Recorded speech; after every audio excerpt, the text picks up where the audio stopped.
Today marks the third and final day of our trip, and it's a busy one. Since we spent more time than planned on breakfast yesterday, we grabbed takeaway breakfast from a nearby restaurant to save time. Afterward, we headed to our first destination, 𝐒𝐩𝐾𝐜. We had originally wanted to visit it yesterday, but it requires a pre-booked guided tour, so we adjusted our plans to include it today. Our time slot for 𝐒𝐻𝐾𝐜 was at 10:30 a.m.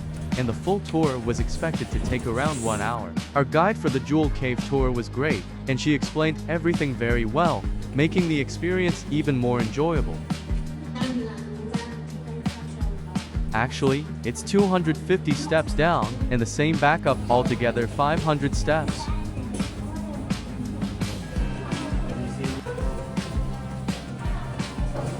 As we ventured deeper, it got dark and darker.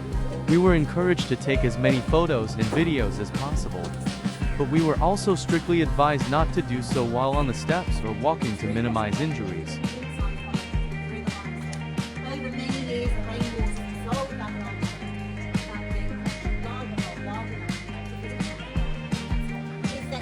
The formations in 𝐒𝐻𝐾𝐜 are made of limestone and beautiful crystals, with stunning stalactites and stalagmites that sparkle in the low light, creating a magical scene filled with shining colors and unique shapes formed by nature over thousands of years.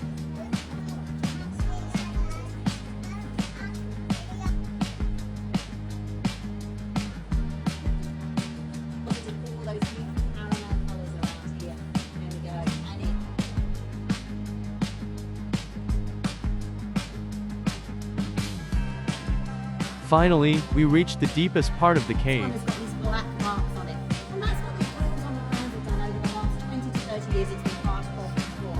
This, is irreplaceable. We can't get this off. It's done lasting damage. But as I said, it is sacrificial. So if you'd like to come and experience it, please feel free. The guide switched off the lights for a few seconds, allowing us to experience the complete darkness of the cave. It was scary but also a unique and memorable experience. After finishing the tour, we headed to the cafe at 𝐒𝐻𝐾𝐜 and enjoyed a snack. Here are some photos taken at 𝐒𝐻𝐾𝐜.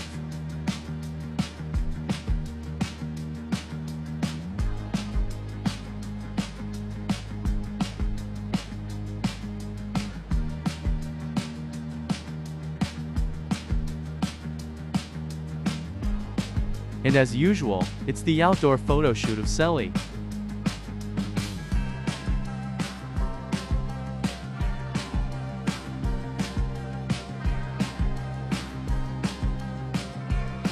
Then we left for our next destination, Cape Leeuwin Lighthouse, located at the most southwesterly point of Australia. We drove 18 kilometers south from 𝐒𝐻𝐾𝐜 to reach it.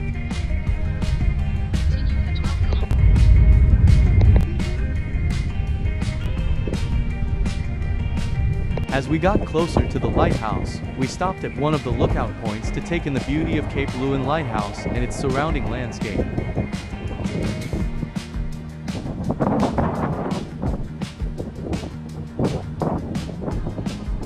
𝐒𝐻𝐿 didn't want to go to the lighthouse. Instead, she wanted to head to the beach when she saw the surrounding ocean.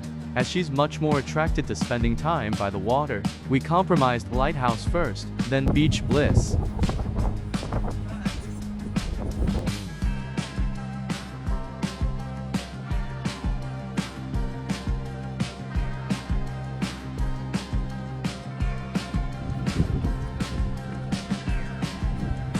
Our time slot for the lighthouse was at 1 o'clock. You need to pre-book your time slot in advance. Just visit www.margaretriver.com.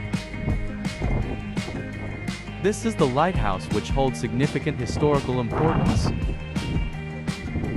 Before entering the lighthouse, we walked around and discovered the tip of a spectacular peninsula where the Southern and Indian Oceans meet.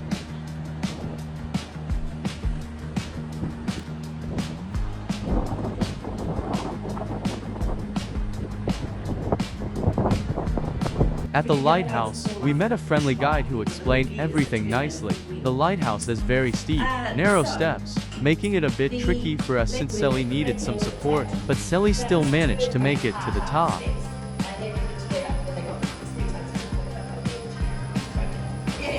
Once we reached the top, we stepped out onto the balcony to take in the stunning views of the Indian and Southern Oceans. We spent a few minutes there, and wow, it was amazing.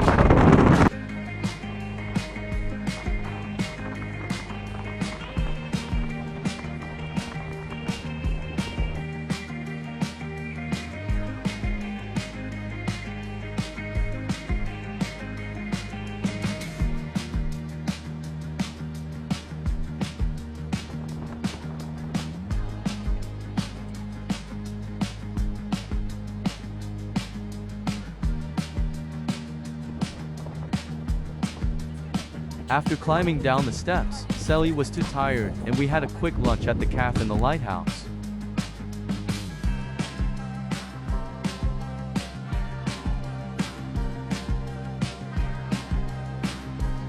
Then we got ready to go to the beach as we promised 𝐶𝐤𝐿. Our next destination was Hamelin Bay Beach.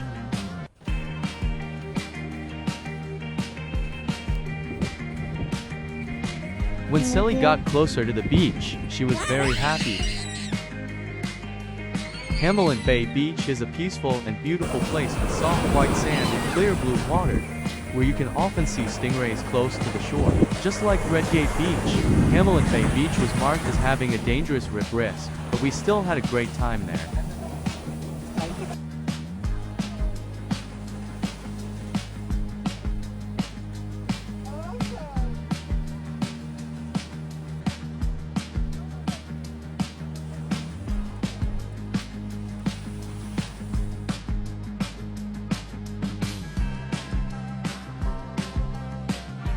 We quickly took a shower and began our journey back to Perth, taking a different route through Blackwood National Park and Wilshire Butler National Park.